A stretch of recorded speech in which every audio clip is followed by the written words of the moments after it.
Hello and welcome back to Streamlabs. In this video, I'm going to show you how to add a chat to OBS. So let's have a look now.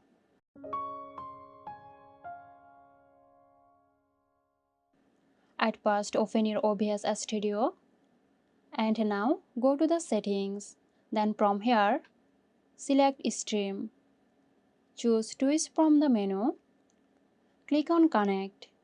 Log into your account once you have logged in. Now simply click Apply. It will automatically pop up to your screen. You can adjust this wherever you want. So that's it.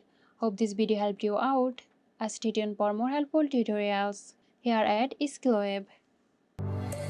This video is sponsored by Zerosoft. Zerosoft offers graphic design, UI UX design, digital marketing and web development.